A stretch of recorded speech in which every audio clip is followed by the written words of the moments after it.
Greetings sailors, welcome back to World of Warships, and this is a game that is hot off the presses. This is from this morning as I'm recording this. Now this isn't the video I had planned to have out today, but this game happened and I just had to do this replay instead. This is the Kagero. I have, as you can see, very good matchmaking. There's no radar cruisers on the enemy team. There is a carrier, but there are plenty of battleships, and plenty of battleships mean plenty of hit points, so this is a good recipe. There's also going to be a couple of particularly valuable teammates, and that enemy carrier is also going to turn out to be not that big of a threat, so this is a nice setup, although at this stage of the battle, obviously, I don't know it yet. Now, the Kagero is, for now, the Tier 9 Japanese destroyer, and generally speaking, until you get the F3 8km torpedoes unlocked, I mean, you've got the option before that point of using 20km torpedoes, but I stuck with the stock 10km torpedoes, and mostly I was dropping within, say, 7km anyway, where possible, so shifting down 2km to those faster F3 torpedoes really wasn't that big of a change in terms of when I was making my drops, but the fact that they are faster does make a huge difference. Now, this is the very first game I played with the F3 torpedoes. I think it's also the first game I played with the upgraded range module, so I've got the entire ship unlocked at this point, barring the third hull, and as with the American destroyers as well, you can use that third hull, but whereas with the American destroyers you get defensive AA out of it, potentially, I think with the Japanese destroyers there's not such a clear kind of alternative benefit to using the third hull. So I'm going to stick with using the second hull and keep one of my guns. So I'm in the smoke. I mean, I knew I was about to get lit up by planes, and then lo and behold, the friendly fighters pick up that Hatsuharu. Now, I know exactly what he's going to do. He's going to see a smoke cloud there. He's going to immediately put his own torps out towards it, and that is exactly what he does. However, he's dropping his own smoke at the same time, and that gives me a nice target to put my torps out towards. Now, this is my very first drop with these F3 torpedoes.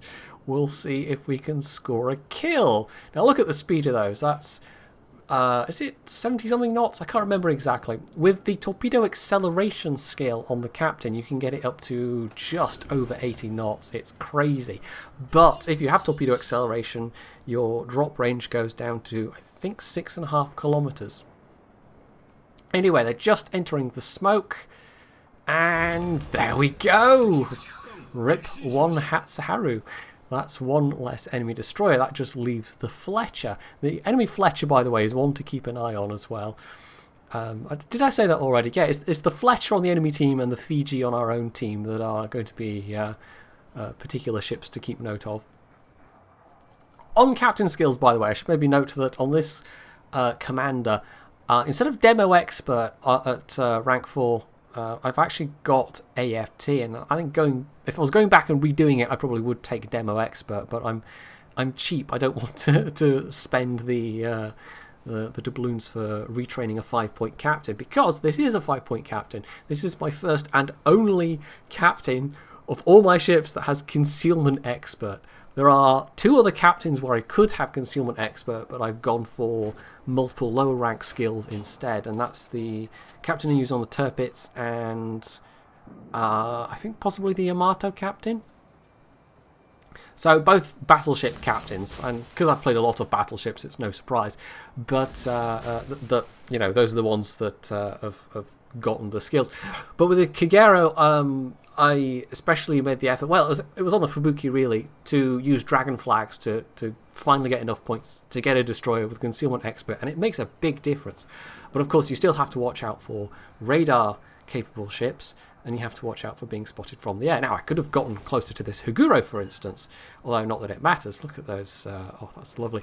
One more hit there, and he would have been just dead outright. But anyway, but he had a fighter in the air, so getting closer would have meant getting air spotted close to a pair of 8-inch gunned cruisers, and that could have gone very wrong very fast. So instead I've kept a little bit of extra distance, but 6.2 kilometers is still fairly close, especially for these F3 torpedoes. They're just so fast. Now there's nobody who seems immediately able to shoot him. Well, having said that, I think the Scharnhorst just landed some shots there, but because he's so low health, I felt this was worth the risk. The Atago is far enough away that he's probably not going to immediately get his guns on me. And the Kagero was trying to get his guns on me, but the turret turn on that ship is not fantastic. So I was able to get off 2 volleys. And one thing I've learned to never be shy about in Japanese destroyers is using my guns. A lot of people get fixated on the torpedoes, it seems like, to the point where occasionally I run up against another Japanese destroyer captain, and it's less so at high tiers, but more in the mid tiers, and they will just not fire their guns at you. Now, they very quickly learn that if they're close enough to just remain spotted, then they might as well keep firing, well, they might as well fire, but you still get sometimes people that don't. There is a point to not firing, though. I mean, if you're on the edge of detection range anyway, of course, if you start opening fire, that keeps you detected for longer. So if you know you're going to be able to break detection in very short order, then it's fine. Okay, there's a very good reason for not opening fire at that stage. But when you're, 4 kilometers and you're both dodging torpedoes from each other, then you might as well use your guns as well. Anyway, turned on the AA because I might as well. I'm shielded from the Atago. The enemy carrier, I mean, it's a fighter Hiryu, so he's only got 1 squad of dive bombers, 1 squad of torp bombers, I think 2 squads of dive bombers, and then he's got these 3 squads of planes. He could have been so much more of a pain in the butt. He really could have. And instead, there were only a couple of times where I really felt like the plane spotting me might be a problem, and for the most part I managed to avoid it. So turn off the AA again. The Atago is running away. We've got a couple of ships coming round chasing him, and I can also see, well, we had an Iowa and we do have an Izumo going towards B, but the Iowa's down and the Izumo isn't going to last too long either. And there we go, he just gets taken out by the Fletcher. And that's the Fletcher's 4th kill. So yeah, like I said, that Fletcher, one to watch out for.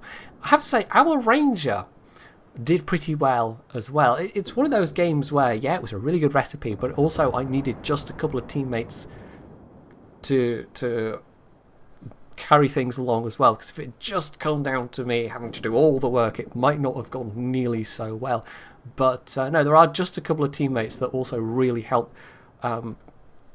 make this the game that it is, which is maybe giving away the ending slightly.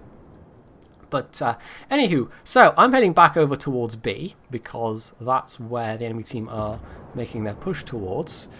And that means some nice, tasty, fat battleships for me. Now, I can see there's a Gneisenau down south, and it's going to turn out that their Tirpitz goes up north, chasing after... Well, there's a Hipper up there, but also, of course, our Ranger.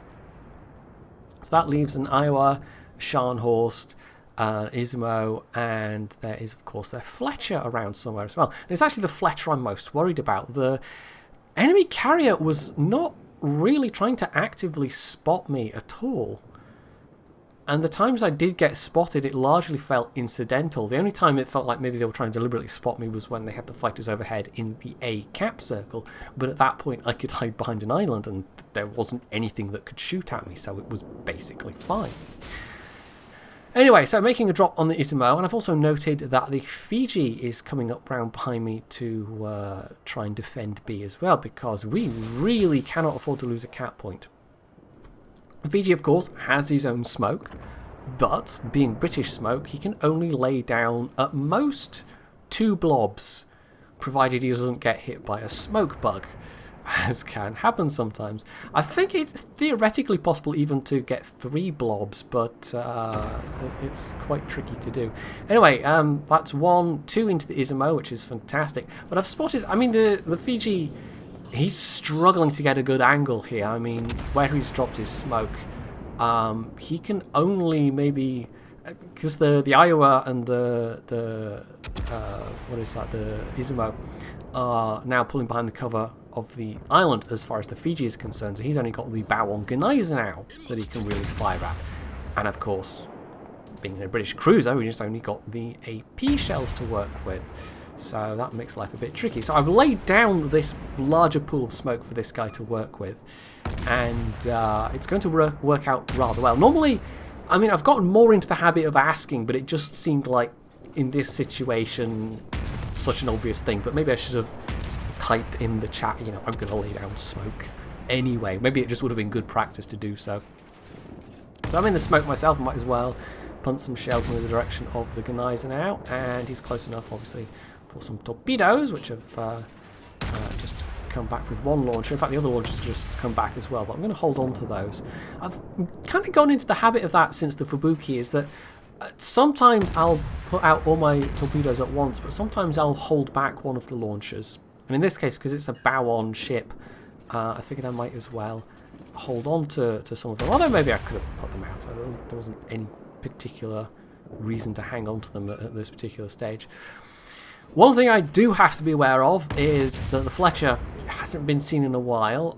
I had guessed he wasn't in the cap circle, although he might now be, because, I mean, the Izumo has pushed out and we're resetting this Gneisenau, so somebody's got cap points. It has to be the Fletcher. And I'm actually jinking back and forwards a bit here, and there we go, lo and behold, the Fletcher does appear. Now my smoke is disappearing anyway, and the Fletcher kind of gave himself away by firing at the Fiji. It was maybe just a bit too tempting of a target. He's up to a Kraken, by the way, this Fletcher. Now, having said he does well, I mean, I think in terms of his raw damage result, in terms of his XP, he did do well, but there were times when he could have been significantly more of a pain in the arse than he actually was. And that was one of them. If he'd appeared sooner and fired into the smoke, I mean, I was maybe pushing my luck a bit there, just sitting sideways in the smoke. And the fact that he, you know, revealed himself by firing at the Fiji as the smoke was dissipating meant that I knew exactly when to get moving. And if he'd been a little bit further back, stayed stealth, if those torpedoes had arrived unannounced, then that could have been a big problem. So we're down to just me, the Fiji, and our Ranger, and their two remaining battleships are now making a push for A. However, that Izumo is about to fall prey to my torpedoes. Now I get two hits in, and the flooding is what kills him for that last little bit of health. I've got smoke back again, and watching this back, I probably could have given the Fiji more smoke. And that would have been useful, because he's going to take some damage in the process here of me, you know. I mean, I'm dropping on the battleships, and it's useful that I'm dropping on these battleships. But the Fiji is my only non-carrier remaining ally, so I kind of need to keep him alive as well, if possible. Anyway, that looks like 2 hits on the Gneisenau. And there we go, that's a high caliber to go with the devastating strike I picked up at the start of the match. That Fiji has gotten his own smoke back at this point, which is fine. So basically I can now just keep the Gneisenau spotted. And that's one of the problems with, like if the Fiji had been alone, if you're in smoke it's fine, it keeps you shielded. But it also means you can't necessarily spot what's going on outside the smoke. So me being here means the Fiji still has eyes. So that's my second launcher away. And I've only got 30 seconds to wait till they come back. I don't have the, I can't remember what the skill is, but the one that gives you a buff to your torpedo reload. I would like that skill on this captain. I think that might be my next skill that I pick out. And it's only a rank 2 skill, so it'll be relatively cheap to get. So anyway, one more, that should do it. And that is my own Kraken, plus a high caliber. Not bad. Meanwhile, well, the Tirpitz, last he was spotted, I mean, there is still that Tirpitz, he looked like he was coming back towards the middle. And that's why I decided I was going to come down here myself. But, well, as it turns out, he isn't. He's still chasing the carrier. And we're kind of having to let the carrier fend for himself at this stage. We could go chasing off after the Tirpitz. And hello, there's more torpedoes. Not quite sure why I made this smoke drop, by the way. I was sort of had in mind what I was doing earlier to help out the Fiji, except there's not much point at this stage.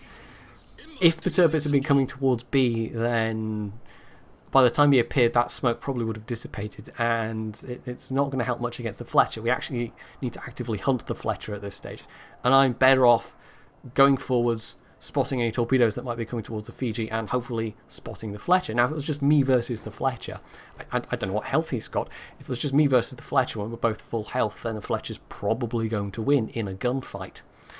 But me and the Fiji helps even the odds. Anyway, so the torpedoes get spotted, and their carrier is making a go at knocking out our Ranger, but fortunately our Ranger is able to defend himself from the air attacks, and he's also concentrating his own attack planes on that torpedoes. Now, I don't know what loadout he's got, I'm not familiar with the Ranger, but he does at least have some strike planes, and that's going to be useful. And despite the fact that it's a fighter Hiryu, that fighter Hiryu is not using his fighters to shield the torpedoes. He's just letting the torpedoes deal with the planes himself, which is going to be bad news for the torpedoes. Meanwhile, the spent attack planes, the strike wings, are coming back over the middle. The Fiji's AA gobbled them right up. I mean, I've gotten one plane kill so far myself. But yeah, he was... oh, hello, torpedoes. Yeah, the enemy carrier was, as I say, not that much of a threat. And there we go. That's what we call a fishtail. Normally I screw those up, but in that case I managed to actually successfully pull it off and not take a torpedo in the face, which would have been very bad news at this stage. So that second drop gets spotted, and that's both the Fletcher's tubes expended. So that second drop's not really a threat. We're going to cap, and it's just now a matter of trying to stay ahead on points. Now, if we lose the Ranger, it's bad news, but potentially we could go and cap C. And the onus is now on the Fletcher to do something. I'm really not worried about the carrier. And there he is. Okay, I spot him just before he spots me. And, well, I'm going to open fire. I don't think this was a concealment expert Fletcher, by the way, because I spotted him quite well in advance. And there's a Confederate medal. And there's the kill. Quite fortunately, he was fairly low health. So, as it turned out, not that big a threat. And then, in a little surprise twist, well, the Ranger just killed the torpedoes, and we found their final ship, the carrier. And this is the first and only time that carrier tries to attack me, and because it's Japanese carrier, I don't even have to worry that much. Japanese dive bombers are not that big of a threat. It's the American dive bombers that you've got to watch out for when you're playing your destroyers. Well, when you're playing any ship, really. So this is it. I mean, between myself and the Fiji, we've got this. There's only 2 minutes left to spare, but it doesn't matter. This is... The Hiryu is doomed. There's nothing he can do. And it's just... might as well hammer away at him with the guns. I mean, he's now going away from me, and he's over 8 kilometers, so there's no point dropping torpedoes on this guy just now. We're also having a little... there's a little back and forth in the chat as well at this stage. The enemy Otago driver, who died a little earlier, was apparently not very impressed with the torpedoes on their team. And as for the rest of it, it was one of those games where everyone was just fairly positive. There was no calling each other noobs or anything like that. Everyone was congratulating each other on a game well fought, because it was a very close fought game. There were times throughout basically the entire middle section of the battle where especially the enemy team had an advantage that in ships that I really thought it might go the other way. And that Fletcher, I mean, as I've said, I think he probably did really well for himself in terms of score. I mean, he got 5 kills for crying out loud, but I think he could have been significantly more of a pain in the arse. And maybe it's just the fact he'd taken damage earlier on that made that made the difference. Anyway, you didn't quite see it because the recording cut out, but with that final fire that I set, that got me the last kill, so 7 kills. This is literally my best ever destroyer game ever, just in terms of damage, in terms of kills, in terms of XP. It was, yeah, and it was my very first game with the F3 torpedoes as well, so I think I'm going to like these torpedoes a lot. So, in addition to the medals, it was over 3,500 base XP, 7 kills, very much top of the team. The enemy Fletcher, obviously top of their team, he did quite a fair bit of damage to our team. I mean, he got a Kraken himself. The Fiji ended up with a Confederate medal as well, and I had a Confederate medal, so the Fiji obviously did a fair amount of damage. And just overall, it was just one of those games It's just one of those games that comes along sometimes, and it just all worked out so beautifully. I came out of that with barely a scratch. I took a tiny bit of bomb damage at the end there, and that was it.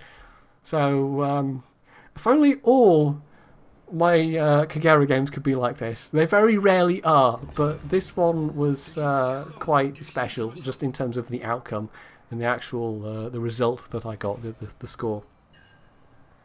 So, as to what the future holds for Japanese destroyers, well, who knows, but the fact that Wargaming is taking their time with it means that they are seriously considering the feedback that they're getting and making changes accordingly, and probably especially so in light of the reaction to British cruisers. I don't think they want to have quite that mixed of a reaction to the rejigged Japanese destroyer line. I just hope that whatever we end up with at Tier 9 is going to be as fun as the Kagero with the F3 torpedoes is now, because I'm really liking this ship, and well, I mean, the Shima's fairly iconic as well, but I'm kind of hard pressed to see how it could be more fun than I'm having with the Kagero, but it might surprise me, who knows. So hopefully you've enjoyed this video, and if you have, you can leave any comments below, you can hit the like button, you can sub to my channel if you haven't already, and as always, stay tuned for more.